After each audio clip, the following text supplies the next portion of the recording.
Pre-planning is gathering a set of preferences as to what someone wants when they pass away.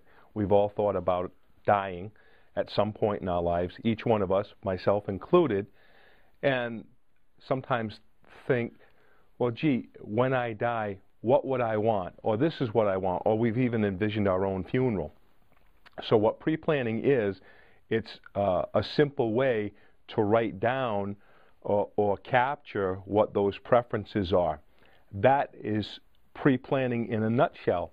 Pre-planning doesn't necessarily mean prepaying. Pre-planning doesn't necessarily eliminate it.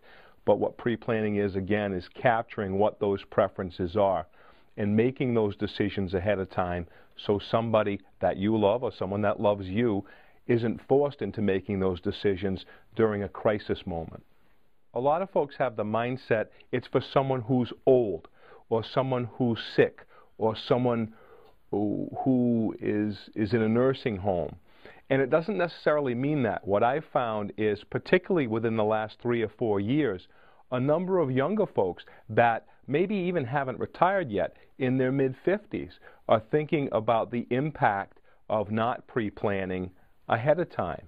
So when I say that it's for everyone, again, you don't have to be sick, you don't have to be confined to a nursing home, although those are two very, very strong reasons why folks pre-plan. But pre-planning is what it is. When someone goes to a retirement specialist, they don't wait until a year or 6 months before they retire.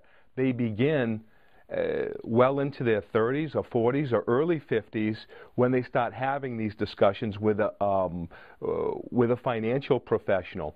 And I think that there's been a turn where folks are looking to talk about pre-planning at a much younger age than they did perhaps 20 years ago. People pre-plan for cremations at an equal rate that folks pre-plan for funerals. Pre-planning doesn't necessarily mean funeral. Pre-planning doesn't necessarily mean cremation. Pre-planning allows folks to indicate in writing what their preferences are, whether it's for a funeral or whether it's for cremation.